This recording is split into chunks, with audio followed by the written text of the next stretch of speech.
État des lieux des playoffs. Antoine, on va faire d'ouest en est. On va s'occuper d'abord de Clippers Dallas. On va débrief la série et se projeter un peu pour du Clippers Jazz qui arrive du coup. Au moment où on enregistre, la série folle entre Dallas et les Clippers s'est achevée hier au terme d'un Game 7 fort intéressant. J'aimerais qu'on vienne un peu sur cette série, comme je le disais. Dallas Clippers, c'est quoi un peu tes conclusions que tu peux en tirer sur cette série? Comment tu vois la suite des playoffs pour nos amis Angelinos? Alors d'abord, la première sensation que j'ai envie de t'évoquer, c'est que c'est une série qui m'a fait du bien aux yeux, si je peux le dire comme ça. Ça m'a fait vraiment plaisir de voir un Doncic évoluer à ce niveau-là, de plus en plus surprenant d'année en année, et un Kawhi revenir au niveau qu'on a vu. Enfin, il n'a jamais vraiment perdu, mais je veux dire, redevenir le cyborg qu'on voyait pendant les playoffs avec Toronto. C'était vraiment une match-up de superstars et une série serrée de bout en bout. Ça va en 7. J'ai hâte de voir la suite pour les Mavs, l'intersaison, les changements qu'ils vont faire. Et j'ai hâte de voir si les Clippers vont continuer à monter en puissance face au Jazz. Toi, t'en penses quoi? Ouais, c'est clair, je suis assez d'accord avec toi. Maintenant, j'ai quand même des petits doutes quand même du côté des Clippers. Et juste pour rebondir sur ce que tu disais sur les Mavs, très curieux de voir ce qui va se passer. Moi, je pense que là, ça y est, je pense qu'on l'a vu. Il te faut quelque chose de différent sur le secteur intérieur, quelque chose de peut-être pas forcément élite, mais d'efficace et de peut-être différent. En tout cas, il faut un petit changement quand même. Porzingis, là, hier, il s'est fait tuer au rebond. Il a passé sa vie au large et moi ça m'a un peu désolé parce que on l'a vu sur certaines séquences quand il cut avec un Luka Doncic à la création et une qualité de passe qu'on lui connaît, ben ça marche en fait quand il cut, il pose en tout cas des problèmes si ça fait pas ficelle, ça va chercher des fautes, ça en tout cas ça dérange les équipes adverses, on le voit totalement. Mais du côté des Clippers, c'est là où j'ai le plus un peu de doute entre guillemets, c'est que je me dis alors, en tant que fan de basket et n'étant pas un fan d'une des deux franchises, c'est un régal d'avoir eu 7 matchs entre ces deux teams. Maintenant, normalement, c'est pas un truc qui aurait dû se produire, je pense, pour les Clippers. T'aurais dû finir le travail beaucoup plus tôt. T'aurais pas dû être mené comme t'as été mené. Limite, on se disait, putain, les Mavs, ça se trouve, ils vont passer. Et du coup, justement, on sent que les Clippers ont gagné car s'ils étaient meilleurs intrinsèquement, collectivement, mais c'était pas forcément une histoire de gestion et d'ajustement un petit peu, mais pas suffisamment, je trouve, pour gérer une équipe des Mavs qui est beaucoup plus gérable que ça normalement avec l'effectif que tu as du côté des Clippers.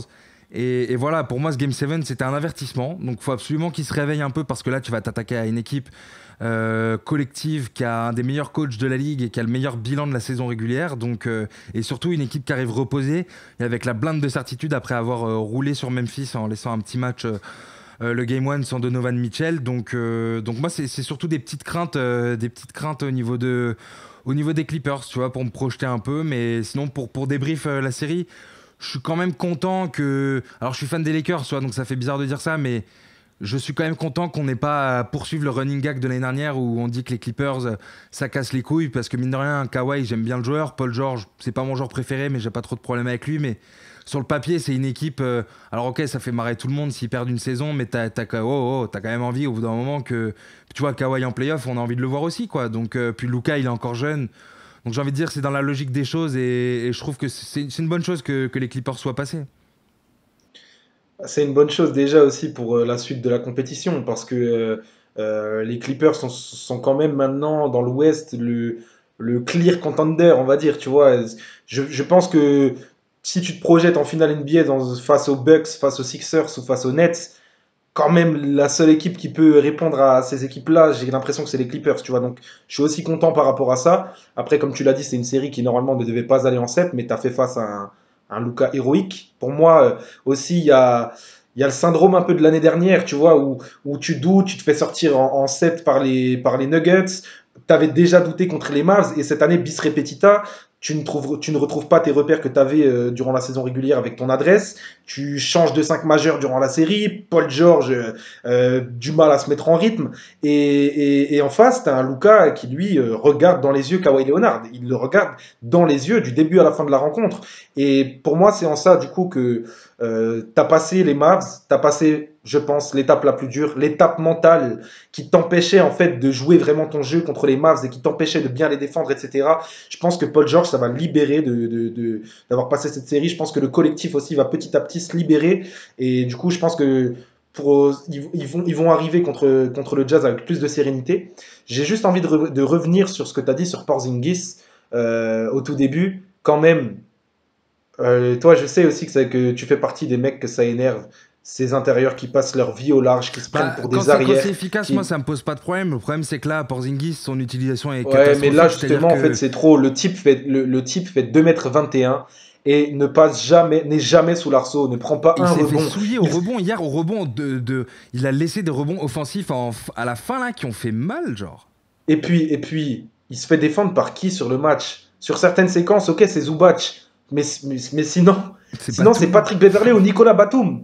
Il fait combien de centimètres de plus que ces types? Combien de têtes il leur met? Et il est incapable de les post-up. Moi, ça me rend fou. Donc, pour les Mavs, cette intersaison, il va falloir bouger. Après, Kristaps, je comprends pas. Je pense que aussi c'est une consigne du coach qui mise tout sur Doncic et qui ne veut pas que Kristaps prenne trop d'importance à jouer, à faire des fadeaway, à jouer en post-up, etc. Mais quand même, à New York, il était capable de faire des choses sous l'arceau, tu vois. Et maintenant, aujourd'hui, c'est plus que le cliché de lui-même. Catch and shoot, pick and pop, c'est tout ce que je suis capable de faire. Donc je pense que pour Dallas, va falloir changer. Et sur les Clippers, du coup, j'ai mal fait mon argumentaire parce que j'ai commencé par les Clippers et ensuite parler de Porzingis. Mais on attend du mouvement pour les Mavs cette intersaison. Et les Clippers, toi, du coup, t'en penses quoi pour le Jazz, là, pour la série qui arrive? Bah écoute, j'espère avoir une série serrée aussi, forcément. Tu vois, on a deux équipes qui sont des têtes, tête de la conférence Ouest. Alors oui, le classement des Clippers à la fin de la saison fait qu'on pourrait croire que blablabla. Toujours est-il que une fois que t'es en playoff, tu vois, c'est plus le même game. T'as quand même un effectif qui est robuste, genre laisse tomber. Au niveau du coach, bon, on va voir. Pour l'instant, c'est pas comme si Tyronn Lue m'avait transcendé sur cette série, où je pense que, enfin, Il nous a pas transcendé, mais quand même, toi, je te trouve quand même un peu sévère avec lui parce qu'il a quand même fait des ajustements nécessaires et il a compris qu'il fallait faire jouer 45 minutes ses stars. Tu oui, vois. mais je trouve que, oui, mais voilà, mais du coup, je trouve qu'il se fait quand même globalement sauver le boule par un Kawhi qui est monstrueux tu vois, parce que le match 7 il est serré jusqu'au quatrième quart-temps, en fait, il est serré. Ouais, ouais. Et quand tu arrives sur le quatrième quart-temps, tu vois que d'un coup, tu as des Reggie Jackson qui étaient dramatiques au tir sur ce match. C'est Klay Thompson, en fait, il se met à rentrer tous les tirs de loin. Et tu sais, genre, c'est aussi à ce moment-là où tu te rends compte que d'avoir des mecs qui n'ont juste pas de conscience, tu vois, comme Reggie Jackson, bah quand ça marche, c'est terrible parce que le mec, enfin, concrètement, il s'en est battu les couilles. Il a pris des gros tirs et ils sont rentrés. Tu te Moi, fais sauver par un il gros a, Kawhi. Et ouais, moi, j'aurais jamais cru quand même que Reggie Jackson soit un peu la troisième option de hmm. ces Clippers. Moi, j'aimais, en tout cas contre les Mavs, mais voilà, moi Ouais. j'ai mis quelques doutes. Je suis pas sûr de cette dynamique en fait dont toi t'as l'air quand même beaucoup plus sûr que moi sur le côté. Ok, ils ont passé un cap mental, ils arrivent avec des certitudes machin. Moi, je me dis, t'as quand même get ton équipe, get qui t'as galéré quand même en 7 matchs contre des Mavs que t'étais censé défoncer en 5 6 Bah, matchs max. honnêtement, tu te fais surprendre sur les deux matchs, 2-0. Tu reviens à 2-2. Pour moi, ensuite, fallait gagner les deux suivants, tu vois. Je m'attendais à ça Moi et ça n'a aussi. pas eu lieu. Et Encore un c'est pour match. ça que je me dis que je suis pas sûr qu'ils arrivent avec des certitudes, oui, mais pas la blinde, tu vois, parce que c'est Dallas et parce que c'est une équipe que tu étais Bah, censé. Mais tu vois, de ouais, l'autre mais côté, t'arrives du avec. côté du Parce que tu Jazz, vois, qui a le plus de certitude en fait? Le Jazz qui est dans la continuité de sa saison Ah, régulière. clairement. Alors certes, Clairement, le Jazz. Les Grizzlies sont peut-être pas un adversaire de taille suffisante. Enfin, pour le Jazz, c'est sûr et certain, on l'a vu. Mais est-ce que intrinsèquement, Memphis et Dallas sont des équipes si différentes que ça? Alors, au niveau des systèmes, etc., oui, bien sûr, mais en termes je parle juste de niveau global, tu vois, genre s'il y avait un overall là sur NBA 2K, est-ce que Il y c'est a quand si même un différent joueur, que ça? il y a quand même une Et équipe qui a Luka Doncic, tu vois. voilà, Et pas l'autre. et donc moi, le Jazz, je pense qu'ils arrivent peinards, ils sont reposés, ils sont frais, ils sont pleins de certitudes parce que eux, la saison régulière, elle a été comme ça et toujours au maximum. Et donc, moi, tu vois, pour me projeter vraiment dans cette série, je demande d'avoir un petit échantillon d'un match, quoi. Mais bien sûr, de toute façon, en général, nos pronostics tombent toujours à l'eau au bout Deux de deux matchs. matchs. Mais le Jazz, pour moi, arrive avec plus de certitude, c'est clair. Ils arrivent aussi un peu avec tu sais, La tête froide. l'insouciance de l'outsider. Parce que en vrai, même s'ils sont ils sont premiers de la ligue, le favori dans cette série, c'est les Clippers. Donc le Jazz, tu as la sensation que même si tu as beaucoup à perdre parce que tu es premier, en vrai, tu joues pas. Ça y est, tu es au second tour, t'as passé ton premier tour, tu vois. Si tu perds pas 4-0 ou 4-1, ce sera pas un scandale de s'incliner face aux Clippers, tu vois.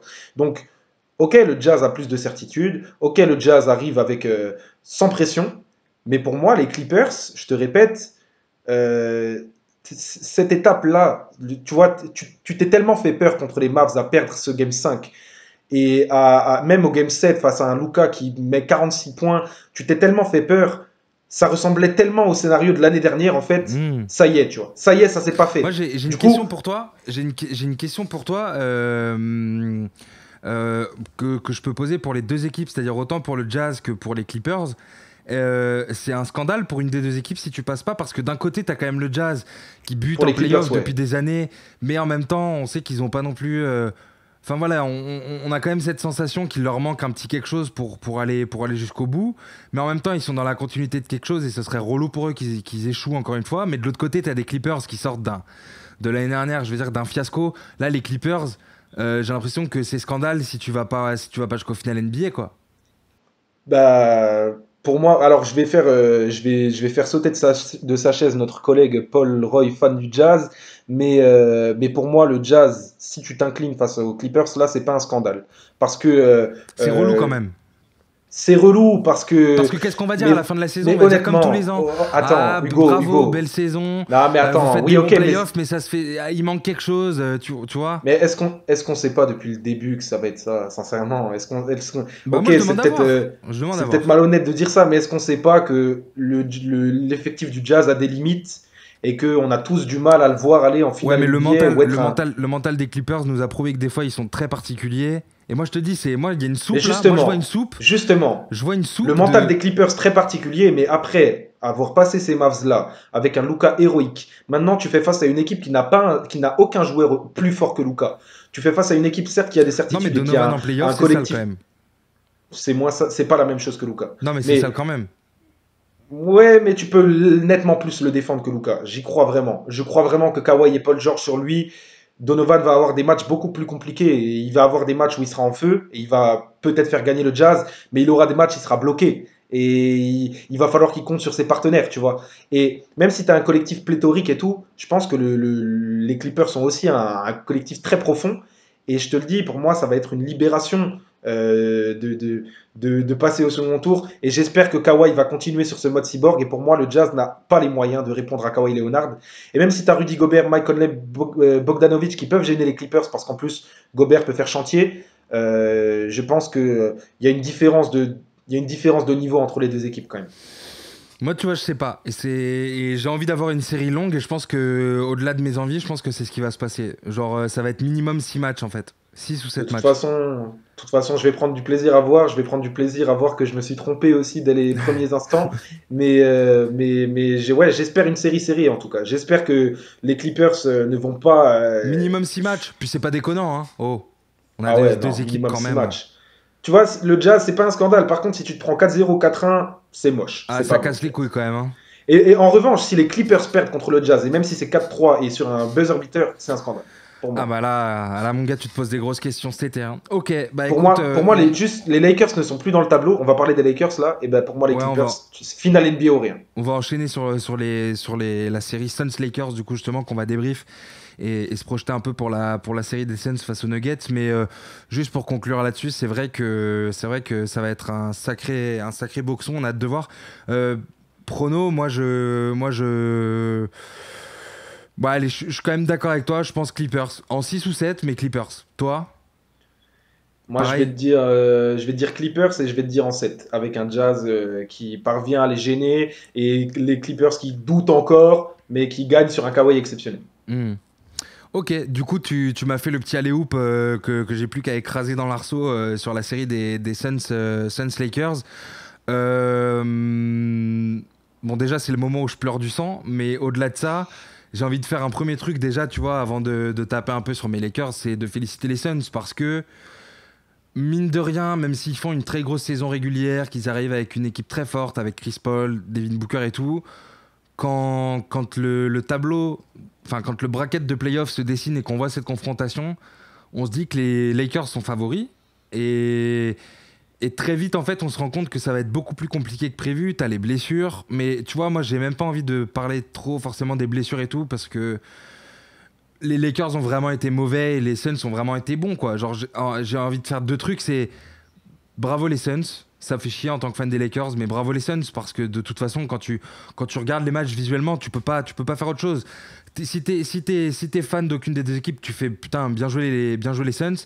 Et si t'es fan des Lakers, tu dis la même chose, sauf qu'en plus t'as le seum et tu dis putain mais vous faites quoi en gros? C'est quoi cet effectif qui est 100 fois moins bon que l'année dernière? C'est quoi?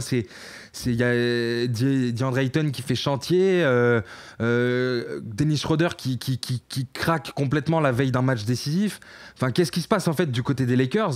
Et donc du coup, tu as un contraste tel entre les deux équipes que d'un côté tu dis bravo et de l'autre côté tu leur tapes sur les doigts. Et pour moi, 4-2, tu vois, je trouve même que le score final est trop gentil pour les Lakers. Tu vois, pour moi, cette série en termes de domination, je l'ai vécu.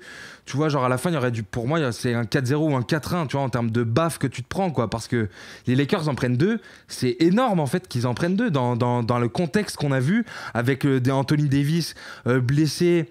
Et sinon, il fait quoi? Il fait deux bons matchs, Anthony Davis, je crois, où il y a un match où il est en 34-10, je sais pas quoi, mais et un autre, pareil, où il met la trentaine, mais sinon, il est absent complet. Sinon, il est blessé. Et vas-y, les Kuzma qui mettent pas un tir. Et bref, et de l'autre côté, gros, bah, un jeu qui fait kiffer à regarder avec un Chris Paul en métronome et tout. Moi, je suis pas surpris. Au début, tu vois, je pensais vraiment que les Lakers allaient passer en forçant, tu vois, vraiment, parce que on savait que les Suns c'était chaud, mais tu sais, je voyais un truc en 6 ou 7 matchs, mais quand même, oh, les Lakers qui passent. Et en fait, non, Ouais. ils se sont fait défoncer. Et pour le coup, je m'y attendais pas du tout. Paul avait prédit Suns 4-2, bravo à lui. Dans la physionomie, il s'est trompé, mais le score était là. Mais maintenant, je pense qu'il y a quand même un truc qui s'applique à tout le monde. C'est que personne ne pouvait prévoir un tel contraste entre les deux équipes. Alors, du côté des Suns, on n'était pas surpris. Mais de voir des Lakers autant en difficulté de par juste ce qui se passe sur le terrain et les blessures, ça, personne ne pouvait le prédire. Tu vois, Ouais, donc. c'est clair. Ah, déjà, quand même, pour une autocritique de ton équipe, tu n'y es pas allé de main morte. Tu as raison sur beaucoup de choses. D'abord, première chose, bravo Phoenix, magnifique. Magnifique Chris Paul, magnifique Devin Booker, magnifique Monty Williams, ce collectif qui, il y a 3 ans, était la risée de la ligue. Aujourd'hui, franchement, ça fait vraiment plaisir. Devin Booker est fait pour les playoffs. Chris Paul en chef d'orchestre qui atteint le second tour et qui peut envisager d'aller plus loin, c'est magnifique. Et puis, pour en venir aux Lakers, je suis tellement déçu. Vraiment, j'ai pas les termes pour t'évoquer à quel point je suis déçu par ce manque de motivation. Je sais même pas ce que c'est, ce manque de âme. Un manque Ce, d'âme. ce, Ils avaient pas ce- d'âme sur cette Tu série. vois, T'as l'impression que c'était des fantômes, gros.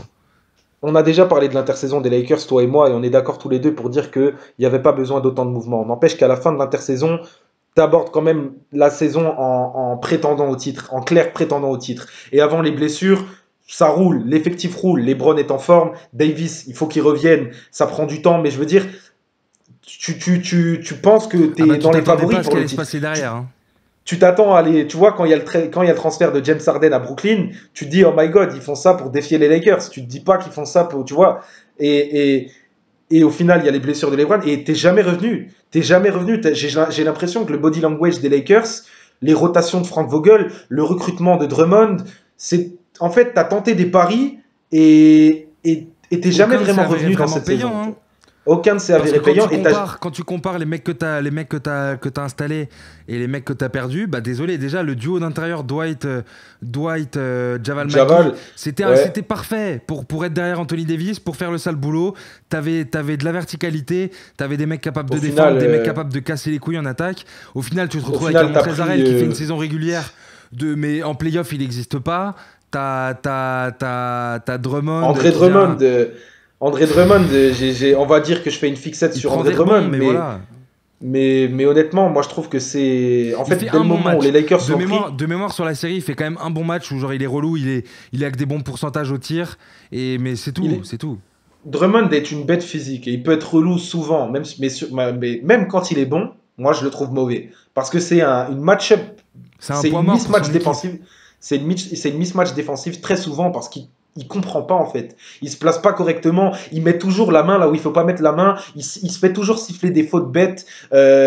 Et pour moi, du coup, tu t'es trompé en le recrutant parce que c'était un nom ronflant et donc tu t'es dit oh là là, en l'ajoutant, on fait comme les Nets, on va leur répondre, etc. Tu t'es trompé. Et puis surtout cette sensation de putain, mais depuis quand les équipes de LeBron c'est comme ça quoi? Depuis quand t'as des joueurs depuis quand c'est ça? Franchement, moi je suis complètement presque dévasté, je te dirais, mais c'est pas le bon terme, vu que je suis pas un fan des Lakers, c'est qu'en vrai je m'en fous. Mais je comprends pas Surtout qu'on a ce une qui s'est sensation où passé. ils abandonnent, quoi. Enfin, genre, Voilà, c'est cette terrible. sensation C'est de d'abandon. l'abandon. Il n'y a rien, il Tu n'y a vois, pas la semaine d'âme, il n'y a pas de dernière, la, fierté. la semaine dernière, on disait, depuis 2010, l'équation LeBron James en playoff égale LeBron Égale James en LeBron James finale, final.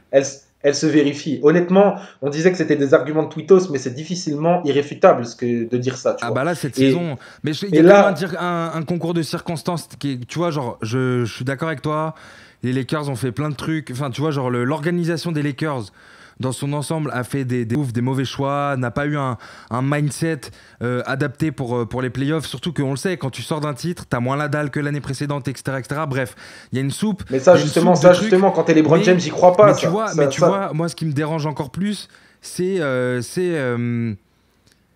je te dis vraiment ce truc de mindset qui est claqué au sol. Et après, il y a un truc aussi, faut quand même le dire. Parce Est-ce que que ce serait on va pas non plus, tu vois, leur cracher dessus pour tout et rien. Leur saison, on peut dire ce qu'on veut, elle est plombée par les blessures. Donc normalement, t'arrives pas septième et à faire le play-in si t'as pas ces blessures-là, sachant que c'était deux meilleurs c'est joueurs. clair? Et c'est quoi, un top 5 de la ligue en fait en dormant, tu vois, LeBron et Anthony Davis. Donc ça te nique. T'arrives en playoff, t'es pas en rythme, t'es pas à 100%. Enfin bref, Non, mais c'est clair, c'est il y a clair. ce truc-là aussi Hugo, quand même. je suis d'accord avec toi. Il y a concours de circonstances, les blessures, et puis en face, t'as Maintenant, toute ça une équipe. n'excuse pas tout le reste, hein, qui est Vraiment, catastrophique. vra- vraiment, on le dit pas assez. Donc, déjà, t'as les blessures, et on le dit pas assez. En face, Phoenix sont meilleurs que les Lakers. C'est une meilleure équipe de basket, ils ont un meilleur jeu, ils ont plus de repères, et ils s'appuient sur ce qui a marché toute la saison, et c'est comme ça qu'ils ont fait déjouer les Lakers. En face, les Lakers, ok, mais n'empêche, comment t'expliques ce truc où tu n'as pas ce second souffle, ce truc dans les équipes de LeBron, où LeBron James d'ailleurs se démène sur un match et fait gagner son équipe. Vraiment, j'ai l'impression quand même que les Lakers, ils ont abordé cette série en mode oh, les tranquilles, Phoenix, inexpérimenté, nous c'est bon, équipe de titre, etc., etc. Et cetera. Et au final, tu t'es pris une claque parce que Davis s'est blessé, que LeBron n'était pas à 100%, Oui, puis et au final, tu te parce que retrouves tu as une éliminé au équipe qui a premier tour. pratiqué le jeu qu'elle a pratiqué pendant toute la saison et qui était un très beau jeu efficace, et l'autre a fait que de la merde en fait. Concrètement. Voilà, et donc, ok, d'accord, ça, mais n'empêche, les Lakers, moi, je trouve ça quand même très, très, très, Je c'est suis vraiment très pas très beau. curieux de voir ce qui va se passer là C'est, cet été à Los Angeles. je pense que ça va bouger fort. En tout cas, LeBron, là, il doit taper du poing sur la table Ah pour bah dire, les gars, là, c'est mes dernières saisons. l'autre Parce que quand il même, fait tu le vois, mec pour l'image de LeBron, en sortie de match, il fait le mec qui se la joue détente en conférence de presse. Oui, cet été, je vais jouer ouais, avec la Toon Squad en ref à Space Jam. ah, ça, c'est une déclate vénère, ça, c'est Je, une déclate je vénère, en pense vrai. qu'en off, il a Mais, cassé quelques placards chez lui en rentrant parce que quand et même, tu limite, c'est vois, on peut-être se un mal rend, pour un bien parce que là, attention, si les Lakers font ce qu'il faut à l'intersaison l'année prochaine, pas. après, ça va être difficile parce que t'as pas de marge, mais tu vois, LeBron, il doit se dire, enfin, cette défaite-là, ça a quel impact sur l'image de LeBron et sur toute sa carrière, le fait de Après, perdre au t'as premier l'argument tour comme ça, 36, tu vois. 36 piges et t'as l'argument aussi qui est réfutable. Alors, 36 piges, on sait que pour LeBron, ça s'applique pas parce que quand c'est l'inverse, en fait, on s'en sert comme truc pour dire que justement, c'est très fort. Ah, regarde ce qu'il fait à 36 ans. Donc, on sait qu'il est Voilà. capable. Mais moi, j'ai quand même envie de dire un truc, c'est que cette défaite, alors certes, LeBron en fait partie. Mais LeBron fait le travail sur cette série, on peut me dire ce qu'on veut. Et d'une manière globale, c'est une défaite collective. Et c'est une défaite. Pour moi, C'est, ça va être c'est injuste ce une que je vais défaite dire. aussi Ça va de être injuste ce la que je vais dire, mais malchance. T'as la malchance aussi des blessures qui te fait clairement beaucoup trop mal. Moi, on peut me dire ce qu'on non, mais veut. ok, d'accord, d'accord, mais c'est un peu injuste ce que je vais dire, mais à partir du moment en fait où tu as des joueurs comme Dennis Schroeder qui s'en battent les couilles de la série, tu as des mecs comme André Drummond qui ne comprennent rien, qui viennent en chaussons, j'estime que LeBron n'a pas fait tout son travail de leader, tu vois, et de motiver les troupes, et que si jamais quelle équipe de LeBron, en fait, à part les Cavs qui sont dégueulasses et où il a vraiment personne avec George Hill, etc., qui va en finale, qui va quand même en finale, je veux dire, quelle équipe de LeBron a ce body language, tu vois? Aucune. Et du coup, pour moi, c'est vraiment pas beau. Mais gros crédit à Phoenix. De toute façon, Félicitations comme tu pour eux. dis, Et j'ai hâte de voir la série contre Denver. t'as pris les mecs les plus nonchalants possibles. Drummond, Montrezarel, le mec qui vient du vestiaire d'en face. Je sais pas, moi de toute façon dès le début je le sentais pas trop, je pensais pas que ce serait un échec aussi brave, mais force est de constater qu'en fait si, tu vois, le petit, tu sais, le petit pressentiment, la petite voix qui me disait que ça va aller pas être comme l'année prochaine, c'est confirmé. Mais bon, en tout cas, très très hâte de voir ce qui va se passer au niveau de LA cet Ouais, été, ouais. on en Moi, reparlera. moi, tu vois, On va enchaîner du... ouais, mais je me dis quand même aussi, faut le répéter, le répéter, le répéter pour bien qu'on le retienne. Bravo à Ah, Phoenix. clairement. Et Phoenix mérite Et c'est le premier amplement. truc, et c'est le seul truc que j'ai envie de retenir en fait, limite. Et en fait, la meilleure équipe s'est imposée, tout Clairement, ah mais simplement. clairement. Et c'est Puis tout. c'est... Et c'est Puis tout. c'est Et donc, du coup, là, ça nous amène sur une série quand même face aux Nuggets bah là, bah justement, captivante, hein. j'allais y venir, mais c'est vrai que là, tes Suns, en termes de dynamique, y a rien de plus parfait parce que tu sors d'une saison régulière de ouf, que tu as deux joueurs qui sont ouf, que tu as battu le champion en titre. Genre, tu les as défoncés en 6, mais tu les as défoncés. Et tu arrives face à des Nuggets qui sont sur les jantes, ils sont affaiblis par l'absence de Jamal Murray. Alors, ok, t'as passé le premier tour, mais quand même, face à Portland et de force, quoi, tu vois. Toutes mes félicitations pour ça, mais t'as quand même bien galéré face à Portland. Là, tu vas te taper les Suns qui sont top de l'Ouest, je l'ai dit. Niveau confiance, tu viens de sortir les Lakers comme si c'était une équipe des National 3. T'es Devin Booker ou t'es Chris Paul, t'arrives en demi-finale avec une confiance complètement dingue. Et là, quand t'es dans l'Arizona, concrètement, entre deux cactus, tu prends tes jumelles et tu checkes un peu l'horizon. Qu'est-ce que tu vois normalement? Bah, tu vois les finales de conf, genre sur un plateau d'argent. Pourquoi? Parce que tu vas affronter des Nuggets qui sont clairement pas au meilleur de leur forme, qu'ils ont galéré contre Portland. Alors je dis pas que les Suns vont gagner 4-0 ni que ça va être les doigts dans le nez, mais je dis que ça risque très vite de prendre un sens unique en fait pour Phoenix, pour me projeter directement. Et bon courage à Denver, mais là je pense que tu t'affrontes clairement un meilleur que toi. C'est un challenge de taille, c'est une montagne pour moi à gravir. Et c'est quasiment impossible de les battre cette année, avec tout ce qu'on connaît de Denver en termes de blessures, de dynamique, de rythme, de Jokic dépendance, etc., etc. Je pense que ça va être trop compliqué. Toi, Antoine, je sais pas ce que tu vois dessus sur cette série Ben, Phoenix-Denver. je pense que Phoenix a fait le plus dur en battant les Lakers. C'était clairement le plus gros morceau sur leur chemin. Comme tu l'as dit, maintenant ils abordent la série en favori. On les attend en finale de conf. Après, il faut pas mésestimer quand même le fait que Denver a le meilleur joueur de la série et que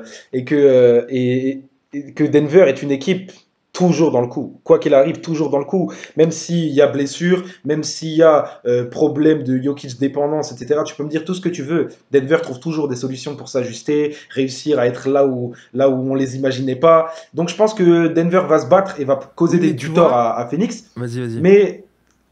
Mais je te rejoins. Pour moi, Devin Booker est fait pour les playoffs. Il arrivera disons, imposer son jeu et sa manière de scorer, son rythme tout simplement. Je pense qu'il arrivera à trouver son rythme face à une match-up comme Denver. Je pense que Chris Paul sera le chef d'orchestre et qu'il n'aura pas de problème justement à influencer et à maîtriser le tempo comme il le fait d'habitude. Juste, est-ce que Phoenix peut contrôler Jokic sur une série? Bah, C'est la seule inquiétude que j'ai. Si ils y moi, je parviennent, pense pas que je ce soit pense un problème. qu'ils peuvent battre Moi, je Denver. pense pas que ce soit un problème. De toute façon, de manière globale, qui peut arrêter Jokic? Tu vois, ça, c'est un autre débat, mais concrètement, il n'y a pas grand-chose à faire. Mais au-delà de ça, tu vois, le truc, c'est que t'as quand même Phoenix qui sort, à l'image de sa saison régulière, d'une série où ils ont aucun doute. Et c'est-à-dire que même dans les matchs qu'ils perdent, c'est pas des matchs où ils se font défoncer. C'est des matchs où vraiment ils perdent, tu vois, contre une équipe des Lakers, voilà, qui a été particulière, mais on l'a suffisamment débrief comme ça. Ouais. Là où, en fait, du côté de Denver, ce qui me dérange un peu, c'est que t'as une série en dents de scie complète, quoi. C'est-à-dire que tu fais un bon match, le match d'après, tu passes à côté, après, tu refais un bon match. Et à mon avis, un manque de stabilité face à une équipe comme celle de Phoenix cette saison, ça va faire beaucoup trop mal. Parce que Phoenix va arriver, Phoenix, ils vont pas. Alors, Phoenix, ils vont peut-être perdre des matchs. Mais Mais ils Phoenix seront sera toujours dans le toujours match, dans c'est le sûr. match et à un très bon niveau. Là où je me dis que, tu vois, genre, s'il y a des blowouts sur cette série, pour moi, Ça m'étonnerait fort, fort, fort, fort, fort que Denver tabasse les Suns, ne serait-ce que sur un match. Alors que à l'inverse, Ouais, mais est-ce je que peux tu tout à penses fait pas, est-ce que envisager tu les penses Suns pas que c'est, défoncer Denver sur un voire deux matchs. je suis d'accord avec toi, mais est-ce que tu penses pas que c'est possible qu'il y ait 4 matchs serrés et que Jokic te fasse gagner les 4? Non, Ah, c'est possible, quoi, la non, je pense pas vérité. mais oui, mais parce que je sais pas, je pense pas, je pense pas. Au bout d'un moment, le mec, c'est un être humain. Il a joué tous les matchs cette saison régulière. Il sort d'une série, il fait tout, et tu vois, physiquement, il doit être quand même bien rincé parce que pour la carcasse qu'il doit trimballer, tu vois, ça doit pas être aussi facile. Genre, si tu veux, le mec, il fait pas 1m12 pour 20 kilos, quoi, tu vois. Donc, déjà, il y a ça. Mais en plus, il y a la pression mentale. Le mec, ça fait combien de temps qu'il porte Denver sur ses épaules? Ça fait là depuis la Moi, blessure de ça, Jamal Murray, alors il est capable, tu vois, on le voit en ce moment. Mais je veux dire, on n'est pas à l'abri que le mec craque au bout d'un moment parce que ça reste un être humain. Et tu vois, Jokic, on l'a vu des fois, il est capable de péter des plombs, que ce soit contre les arbitres, que ce soit juste, il sort des fois de son match. Alors, il reste performant, mais tu vois, si le mental n'y est pas, et je pense que le mental peut très vite sauter face à une armada offensive, tu vois, comme les Suns. En plus, tu vois, les Suns, des fois, ils sont capables d'être malins, ils sont relous. Tu vois, t'as des Jake Roder qui te rentrent dans la tête, ou des Chris ça pue le Paul, vice, des Michael Devin Bridges. Booker. Tu sais, c'est des mecs, quand t'es pas fan des Suns, c'est que tu les vois jouer contre ton équipe, tu les hais parce que tu les vois, ils sont arrogants, parce que, je sais pas, t'as envie de leur mettre des droites. Et je me dis, t'es Parce que ça Jokic, pue le vice, ça pue le c'est vice. ça pue le vice. Et je me dis, t'es Jokic, bah t'arrives là sur une série où t'es clairement pas en confiance, genre clairement pas. Donc moi je te dis, je pense que ça va être les Suns. Non, mais t'as parlé de la probabilité que Jokic sorte de ces matchs. Moi, j'y crois pas à ça. Moi, j'y crois pas une seconde. Je pense que Jokic, il est en mission. Il sait que c'est le MVP. Il sait, là, Oui, il a mais il y a pas de vraiment des pression fois parce où il que sort de son il match, sait que genre Phoenix est en fait il favori. fait toujours ses perfs. Mais des fois, tu le vois, malgré les perfs, on l'a vu cette saison régulière Oui, quelques fois, où mais, malgré la perf, quand il sort de son match, ça pénalise toute mais, son équipe. On l'a vu cette ouais, saison. mais je pense que Denver, comme tu l'as dit, ils n'auront pas de problème à lâcher un match où ils voient que c'est perdu, tu vois. Hmm. Eux, ce qui compte, c'est d'être dans 4 matchs et de Dans la gagner série. 4 matchs. Et je pense que c'est sur ça qu'ils vont. Et donc, les 4 matchs qu'ils vont viser vont être très très serrés. Tu vois, après, je dis pas, il y aura 3 blowouts et 4 matchs serrés. Ce sera aléatoire, on n'a jamais la lecture parfaite. Mais Jokic, pour moi, je pense qu'il est en mission et qu'il sait que en face, Phoenix est favori, qui sait que là, normalement, Denver, on les attendait pas là, on pensait que Portland allait les passer, et je pense qu'ils arrivent tranquilles, pépères, tu vois, et ils vont jouer leur jeu, et Denver comme ça, j'aime jamais les prendre, moi. Denver, c'est toujours une équipe qui est capable de gagner un match qu'on pensait pas qu'ils allaient gagner, tu vois. Hmm. Bah écoute, en tout cas, on verra ce que ça donnera cette série, mais moi, j'ai pas trop de mal à pronostiquer les Suns sur 6 matchs, max. Moi, je te dis les Suns, et bon, ça va être paradoxal avec tout ce que je vais dire, mais je pense que Jokic te fait Il te fait gagner un combien de énorme matchs? chantier sur la Il te fait série. gagner combien? 2, Il te fait gagner 3, un match. Il 1, te fait gagner un match et énorme chantier sur la 4-1? série, mais en face, Devin Booker. Je pense que Devin Booker va exploser là, vraiment. Hmm. C'est-à-dire que là, vraiment, il va rentrer dans une dimension, celle qu'on a vue en fait sur le Game 1, où match après match, il va éclater l'équipe adverse à coup de mi-distance et voilà, parce que là, Booker, il a passé les Lakers, vraiment, il est, il déborde de confiance, c'est incroyable. Et que Chris Paul, pareil, t'as passé l'étape la plus dure, il le sait, Chris Paul. Et il doit Et le puis dire là, à ses mentalement, tu coéquipiers, vois, là, tu vois. t'as passé les Lakers. Mais non seulement t'as passé les Lakers, mais c'est des Lakers champions en titre, les Lakers de LeBron et Anthony Davis. Donc, genre, le niveau de confiance, là, il Ouais. est. En fait, t'as pas plus en termes de niveau de confiance, y a rien L'équipe, qui est au-dessus. Ça l'é- n'existe pas. l'équipe qui pouvait te gêner le plus, j'ai envie de te dire, même les Clippers, c'est nettement moins Bah inquiétant pour les là, Suns, en tout tu cas, vois, après avoir vu ce qu'on a vu sur la série du coup contre les Lakers, là, t'es les Suns, c'est finale de conf minimum. Là Ah, concrètement, tu vois. Et bah, sinon après, c'est si un tu putain de perds, scandale. non, je suis pas Ah d'accord. Si tu perds, si. c'est pas un scandale Ah parce que tu as battu si. les Lakers. Personne. Non, non, non, c'est pas un scandale. C'est C'est déjà pas magnifique suffisant de d'arriver sortir les là. Lakers parce que tu sors des Lakers dans une Oui, condition mais particulière c'est et déjà surtout que magnifique justement d'arriver si tu arrives là. à sortir ces Lakers là, les Nuggets sans Jamal Murray, t'es censé Là, les sortir encore plus facilement. Donc pour moi il y a scandale Oui, s'ils perdent. mais pour moi, non, mais d'accord, Ça ok, mais n'enlèvera pour pas le moi, côté bravo de ouf pour. si tu recontextualises bien, l'année dernière, ils sont même pas en Ouais, playoff. Là, c'est vrai, mais le ça serait projet, quand il est même tout un goût. nouveau.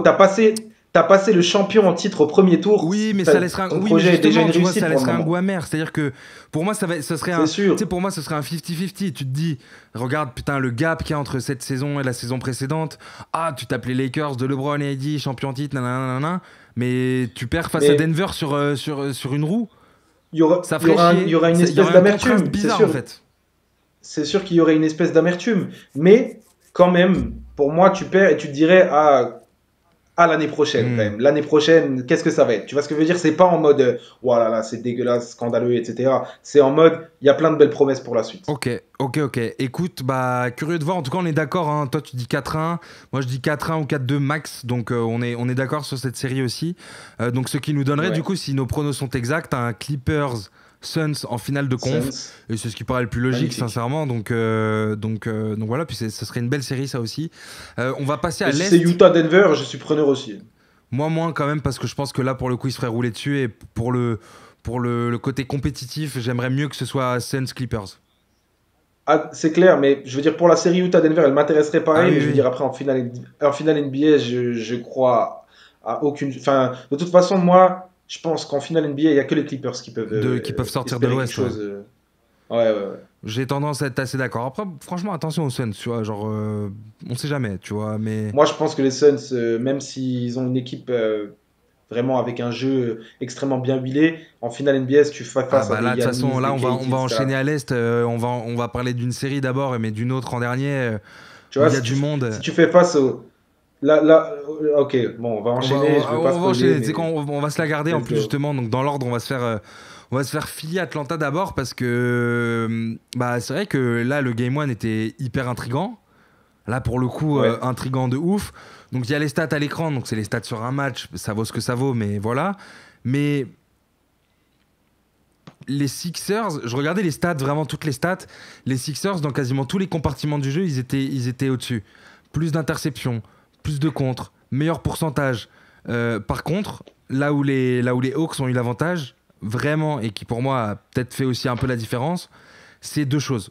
Premièrement, le pourcentage à 3 points où ils sont meilleurs. Et deuxième, ils shootent à 95% en lancer franc les Hawks, alors que les Sixers, ils sont à 68%. Donc ça Ouais, fait très très c'est mal. Mais c'est néanmoins, aberrant ça. néanmoins, t'as un match où il y a un écart de fou, tu comprends pas ce qui se passe. Tu vois les Sixers qui reviennent, tu fais oh là là, ça y est, ils ont remis la machine en route à coup de gros Embiid, de gros Tobias Harris. Et ok, bon bah en fait on va avoir un match. Au final on a un match. Ça se termine au buzzer. Moi, tu vois le maillot que j'ai derrière, tu sais pour qui je suis. Mais goût amer quand même, je pense, pour les Sixers. Mais tu vois, je pense qu'ils se sont fait surprendre plus qu'autre chose. Tu vois, c'est-à-dire que bah voilà, je pense que tu t'attendais pas à te prendre autant de points dans la tête. Le pire, c'est qu'en plus, tu vois, genre quand t'es dans le match, moi je regardais la box score en même temps et tout, ils étaient bons au tir, tu vois, les Sixers, ils étaient dans leur match, ils mettaient leur shoot, mais genre ils se faisaient défoncer, quoi. Il y avait un bug dans la matrice, et voilà, mais du coup j'ai des questions au-delà Moi, de moi, ça. moi franchement, le Game One m'a. Tu sais quoi, ça m'a même pas tellement surpris. Ah, Parce que quand déjà, même, c'est un cet Game One. écart-là de combien? 26. Moi, ça m'a pas surpris en vrai. Bon, ok, tu t'attends pas à Attends, ce tu que t'imposes direct dans ça un Wells parte Fargo en. Center au Game 1, là, demi-finale de conf face aux Sixers. Et le C'est une Wells, le sacrée Wells Fargo performance, Center, mais. alors c'est pas le MSG, hein, mais c'est un sacré chaudron quand même. Et t'as des mecs qui Ah, crient et c'est qui clair. aiment le basket. C'est Genre, clair. là, t'es pas De toute façon, Philadelphie, c'est la ville de la fraternité et la de ville de l'amour, l'amour et sa fraternel, salle. Ouais, la ville de l'amour fraternel, et sa salle lui rend bien. clairement. Mais pour moi, ce match ne m'a pas surpris dans le sens où déjà, si j'en donnais un aux Hawks, c'était celui-là, le Game Ah 1, ouais? parce que le Game 1, c'est toujours un match en général coup près et où t'arrives pas à anticiper ce qui va se passer et donc les équipes arrivent à tirer leur épingle du jeu, même celles qui sont clairement en dessous de leur adversaire. Et puis surtout, moi, je le dis depuis le début, si les Hawks parviennent à imposer leur tempo, c'est-à-dire à jouer sur un match, sur un rythme d'attaque et un match d'attaque au lieu de sur un rythme de défense, eh ben, tu as les armes pour rivaliser avec les Sixers. Tu as un Trae Young en véritable maestro qui, à coup de C'est le caviar, à coup patron. de 3 points, de lancer franc C'est le patron, obtenu, c'est le vraiment, représentant sur son maillot. Il n'y a pas Trae marqué Trae Trae Young Young, derrière, il y a marqué Medef. il Young, moi je représente suis le un, patronat, le mec, tu vois. je te jure, et moi, pourtant, je suis un grand détracteur de Trae Young, hein, mais je suis obligé de reconnaître, force est Je de m'attendais pas constater à que de le telles perfs en monsieur, playoff. ouais, moi non plus, je ne m'attendais pas à ça, je m'attendais pas à ce qu'il soit aussi calme, aussi serein et qui domine autant, en fait, Hmm. tu vois, parce que vraiment, il domine, et son petit gabarit, là, il se faufile partout, c'est vraiment impressionnant, et donc, du coup, comme ils arrivent à imposer leur tempo, ben en fait, les Hawks, t'as quoi? T'as Gallinari, t'as Bogdanovic, t'as Trae Young, t'as John Collins, t'as DeAndre Hunter. C'est que des shooters en fait. C'est que des mecs que si tu leur donnes de catch and shoot ouvert et qui sont un peu adroits, eh ben tu marques des points, tu marques des points. Trae Young, séquence après séquence, te trouve la manière de te scorer un panier. Et donc du coup, t'es dans le match. T'es toujours dans le match, même plus. Tu mènes de ouf. Mais tu vois, pour moi, la seconde période, les Sixers, quand ils se mettent en mode rouleau compresseur et que Embiid active le mode indéfendable, Le ben mode ça Hakim discute pas. Donc Olajuwon. voilà, donc je pense que pour moi les Sixers, je me fais pas de doute. Il faut resserrer la vis, il faut réussir à imposer un rythme de défense sur la série, et c'est comme ça que tu vas battre les Hawks. Sur l'attaque, ils peuvent te prendre même un autre match. Si tu retapes un match dans les 130 points là, ben c'est possible que les Hawks se gagnent, tu vois. Mais si c'est sur de la défense, je vois les Sixers s'imposer, et je pense que du coup là, peut-être que les Hawks en gagneront un, maximum 4-2, mais je pense que les Sixers vont tout rafler là sur la suite de la série. Hmm. Moi, je suis assez d'accord avec toi. Je pense aussi que les Sixers n'ont pas du tout apprécié de se faire secouer comme ça au Game 1 et de, malgré le comeback, de finalement le perdre, tu vois, après un comeback quand même. Je crois qu'ils sont menés de 20, 25, en tout cas à peu près 26, un truc comme ça. Ouais. Ils étaient à ça d'une victoire à la maison, malheureusement, ça n'a pas été le cas. Maintenant, reste à savoir si la défaite, c'est un caillou dans la chaussure ou s'il s'agit d'un vrai problème. Je pense quand même que c'est un caillou dans la chaussure. Et comme tu l'as dit, Atlanta, c'est une équipe très offensive. C'est une équipe qui vit énormément par le shoot. Et donc, il y a des soirs où les shoots vont pas rentrer. Il y a des soirs où les mecs seront mieux défendus parce que les Sixers seront encore plus rodés et donc sauront mettre en place une défense encore plus efficace. Et donc, c'est pour ça que je pense pas que les Hawks tiennent cette cadence pendant toute une série. Déjà, on l'a vu, ils ont eu du mal à tenir la cadence sur un match parce qu'à la fin, c'est quasiment s'ils le perdent, tu vois. Donc, je pense pas que les Sixers soient en danger du tout. Et voilà, c'était un beau concours de circonstances. Du côté des Hawks, tout aussi cool cette équipe soit, je pense que eux-mêmes, tu sais, ils devaient être surpris ils devaient être surpris de la physionomie du match. Et voilà, par contre, bravo à eux parce qu'ils ont exploité à fond cette faiblesse. Ça a payé et donc voilà, maintenant je pense pas que ce soit suffisant pour en remporter 4. Avantage du terrain Sixers, ils peuvent compter sur un Wells Fargo en feu complet, tu vois, qui est blindé de gens qui adorent le basket, c'est des vrais passionnés. Donc voilà, malgré tout ça, Sixers en 5. Ouais, et j'espère juste que Ben Simmons va monter un peu en régime quand même, parce que bon, alors il fait un gros match, hein, il fait 13 points, 10 passes et il est présent défensivement, mais Ah, faut que je tu veux dire, step up quand même, hein. au bout d'un moment, tu vois, dans un match d'attaque, là, t'as Tobias et Embiid qui sont là. Vas-y, mais mets-moi 20 points, Non, Ben. puis Tu vois ce surtout que que je c'est veux qui ton dire? vis-à-vis? Ouais, bah après, j'ai plus en tête qui le défend, mais il a quand même dit André Hunter sur la tête, je Oui, pense. mais enfin, c'est pas Kawhi, Mais quoi. tu vois, T'es c'est pas ce, défendu ce par. manque d'agressivité. Ouais, mais il y a un manque d'agressivité, tu vois. Il, Ouais, il va même carrément, pas trop au carrément. panier, tu vois ce que je veux dire? Il est. Enfin voilà, après, moi, j'ai toujours eu du mal de toute façon avec le manque d'agressivité de Ben Simmons, que je pense qu'il pourrait être tellement plus Surtout que fort que ce quand qu'il il le n'est. fait, quand Mais il le fait, c'est terrible. Quand il le fait, c'est terrible. ouais, ouais, ouais, clairement, Donc, clairement. Et donc, bon, clairement. en tout cas, à suivre. Sixers. Mais Sixers en bon, combien? quand même, Sixers en combien?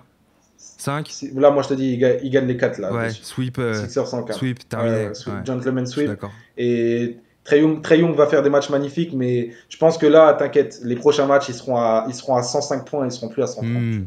Je suis d'accord. Je suis d'accord. Écoute, on a fait assez vite, mais c'est vrai que sur cette série, pour le coup, j'ai quand même l'impression qu'il y a pas trop de suspense. vois. Alors voilà, j'ai mis la petite photo de Trae Young, ils sont en train de gagner 1-0, donc faut les féliciter pour ça. Mais maintenant, voilà, je pense que personne sera étonné sur notre analyse et sur la petite preview qu'on en fait. Mais en tout cas, on Et verra ce que ça puis, donne. et puis quand Et même, là, c'est pareil, hein, on a t'es fait les un petit peu Sixers, vite. mec. Tu regardes dans les jumelles, il y a les finales de conf sur un plateau d'argent. Voilà. Ah mais Depuis le alors début, hein. là, alors là, Depuis si le les, début, hein. si les Sixers ne passent pas les Hawks, si Ah les non, non. Sixers ne passent pas les Hawks, c'est le plus gros scandale Je des brûle le playoffs, maillot qui est derrière clairement. moi si c'est ça, gros. Ah non, ah non. Non, non, non. Mais Allez, attention quand même, Sixers, les, les, Sixers les, en les Hawks 5. sont très forts, mais on a beaucoup sous-estimé les Hawks quand même. On les imaginait pas. En fait, on n'imaginait jamais que le projet soit aussi mature au bout de 2 ans de Trae Young, Hmm. tu vois. Et c'est magnifique. Ouais, ouais, ouais. carrément.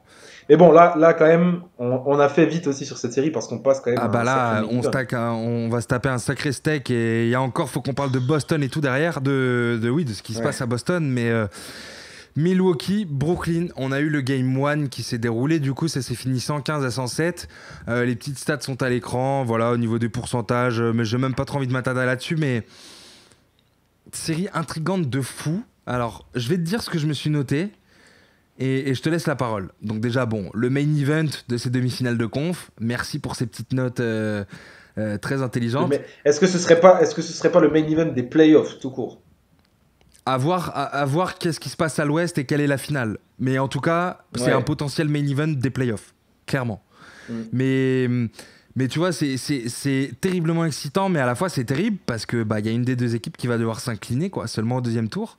Et d'un côté, t'as Milwaukee qui bute en playoff année après année, ce serait cata pour eux, surtout après s'être renforcé comme tu l'as fait à l'intersaison, à coup de Jrue Holiday, même de PJ Tucker, etc., etc. Et de l'autre côté, avec le monstre à trois têtes dont disposent les Nets, tu vois, c'est juste pas envisageable de sauter au deuxième tour. Tu vois, Ouais, ouais, clairement. tu vois, et en revanche, par contre, c'est un scénario. Il y a un des deux scénarios qui va arriver. Ça pourrait être, d'ailleurs, moi j'aimerais Ouais. bien qu'il y ait une petite rivalité qui naisse. Tu vois, ce qui me déplairait pas du tout. Et en tout cas, Game 1 Mm. remporté par les Nets à la maison au Barclays Center. Tu sais quoi, regarde, je commence comme ça. Après, je te laisse parler. Moi, je pense que ça va être une série ultra disputée. Tu vois, au-delà de me projeter, je veux aussi faire surtout part de ce que je souhaite en tant que fan de basket. Alors déjà, vous m'en donnez 7 s'il vous plaît, tu vois, avec ceci 2-3 prolongations, genre clairement, on en veut un maximum possible. Et ce que je veux aussi, c'est que Giannis il fasse un chantier comme il a commencé. Et je serais très déçu que ce soit pas le cas parce que de toute façon, c'est indispensable si les Bucks veulent exister dans cette série. Du côté des Nets, bah, on a besoin d'un Kyrie d'un Kyrie pardon, et d'un KD à fond. J'ai aucun doute sur ce que je viens de dire. Pour les Nets, pour Giannis, je pense que ça va se passer comme ça. Attention quand même à la blessure d'Harden qui s'est repété la même cuisse qu'il avait écarté des terrains pendant la saison régulière, donc à suivre. Pour moi, c'est ça Par le, contre, c'est ça le bah point, ouais, le point le plus important du Game 1, c'est par ça. contre, si Harden qui s'est blessé la même cuisse, non, non, non, ok, très bien, il revient, il joue comme il sait le faire, à coup de 30 pions et 14 passes dans son sommeil, ça va être très très très compliqué pour les Bucks. Ils peuvent le défendre. Maintenant, pour moi, c'est leur capacité à s'ajuster de ce côté du terrain pour les Bucks qui est leur force principale.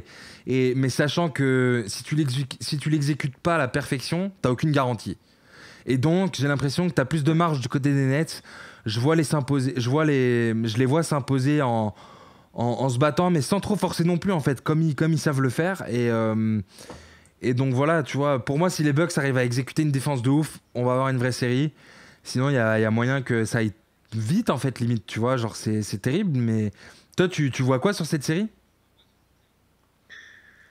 C'est compliqué à C'est compliqué, hein? pronostiquer. Ah, on se mouille, hein? Bon, déjà pour moi, James Harden, la blessure de James Harden, c'est le point le plus important du Game 1. Il joue 43 secondes, ça te bouscule tout. Et même si tu as l'équipe pour t'ajuster derrière, ça bouscule tout. Je veux dire, ça bouscule même les choses pour les Bucks qui avaient prévu de défendre sur Harden et qui au final, c'est plus le même match, c'est plus la même série. Après, il va revenir, Harden. Mais sur ce Game 1, moi, j'ai noté le fait que Chris Middleton n'est pas dans le match, tu vois, ne rentre pas ses shoots. J'ai noté le fait que KD est très très très présent en défense. Ça m'a surpris à quel point il est capable d'être aussi létal en attaque, mais aussi de faire les efforts en pivot. Alors, il défend pas sur Yanis, mais enfin, il bloque la raquette en fait. Il arrive très bien à le faire et à défendre l'arceau. Je sais pas quelle équipe a le plus de marge. Honnêtement, c'était très serré alors qu'il y a des choses à améliorer côté Bucks. Et puis, tu n'as même pas ton Big Free côté Nets, tu vois. Mais moi, je pense que tous les matchs vont être serrés. Je pense qu'il faut que Yanis soit agressif toute la série. Il faut qu'il aille chercher les 34 points, les 35 points, 40 points, toute la série. Il faut qu'il aille chercher ses Faut qu'ils lancers. Il faut défendent. qu'il shoot les... Faut qu'ils défendent, faut qu'ils mettent ses Vraiment, trois. Yanis, il faut qu'il fasse une série parfaite, en fait. encore en défense, le envoie PJ Tucker sur KD, tu vois. Envoie PJ Ouais, mais Tucker, envoie t'es Chris obligé d'avoir Middleton et Jrue sur t'es quand même Kyrie obligé Harden et d'avoir un laisse Yanis. Giannis C'est quoi? exceptionnel dans tous les compartiments du jeu De si toute tu veux façon, espérer exister il dans cette l'est. série. Il est toujours présent en défense de toute façon. Mais là, vraiment, moi, là où je l'attends, c'est il faut qu'il Il faut score. qu'il Il faut fasse qu'il mette chantier, mec. 40. Il Même, faut faut, qu'il fasse. faut qu'il Moi, je fasse te dis, il chanter. faut Il faut qu'il qu'il fasse chantier détruise la partout, raquette. partout, partout, partout, partout, partout. Faut qu'il soit bon partout, Et, qu'il fasse mal et partout, dans tu vois. le, T'es obligé, Et là. dans le même sens, il faut vraiment que la défense des Bucks sont impitoyables. Et ce serait au top si les Nets pouvaient avoir un peu un manque d'adresse, parce que n'empêche que tu as quand même Joe Harris à côté qui te marque ses points, tu as Bruce Brown qui te saoule, tu as, toujours des solutions offensives. En fait, Brooklyn, ils sont indéfendables. Et donc, les Bucks, si tu veux espérer quelque chose, il te faut un énorme Yanis, il te faut une défense qui a. Sur le Game 1, ils arrivent un peu à les gêner, même si voilà, KD met 32, Kyrie met 25. Donc, tu vois, ils sont dans leur match quand même, en fait, mais ils arrivent un peu à les gêner, en tout cas à faire en sorte qu'ils ne mettent que 8 points de plus. Mais tu vois, dans le match, tu as toujours peur que. Enfin, je veux dire, au bout d'un moment, les Nets sont à 9 points et tu te dis, ah, ça y est, là, ils vont prendre le large, tu vois. Et les Bucks, ça s'est pas passé, mais tu as toujours peur de ça, et donc, du coup, il faut vraiment faire la série parfaite, en fait, côté Bucks. Et si tu fais pas la série parfaite, j'ai peur que ça termine en 4-2, tu vois. Clairement, clairement. Ok, bah écoute, petit prono quand même. Moi, je vois Brooklyn passer. Je saurais pas te dire en combien de matchs. Genre vraiment. Moi, je te dis Brooklyn en 7. Je te dis Brooklyn en 7. Énorme Yanis. Et KD qui met le Ah, couvercle à la fin. c'est juste le Game 7. Je suis pas sûr de ça. Moi, je pense que ça va être un peu plus rapide. Ouais. Bah ouais, Tu dis je quoi? pense, je sais pas, en 6. Je vois pas un Game 7 en fait. Ouais, tu sais que je vois aussi un 4-1 avec que des matchs serrés, tu vois. Moi, je pense. Oui, voilà, en fait, il y a Après, aucun scénar qui est j'ai étonnant sur beaucoup cette dit ça série, sur tu la. vois, mais. J'ai beaucoup dit ça sur la chaîne YouTube de l'analyse, mais je pense que tous les matchs vont être serrés. Tu vois. Je suis assez d'accord et je suis très intrigué de voir ce que À ça va moins, donner. Mais en tout cas, vu à moins, il l'échantillon, y tu a vois tout aussi à un. l'heure, tu vois tout à l'heure pour l'Ouest, je disais, tu vois par exemple Jazz Clippers, soit je demandais un petit échantillon s'il vous plaît quand même.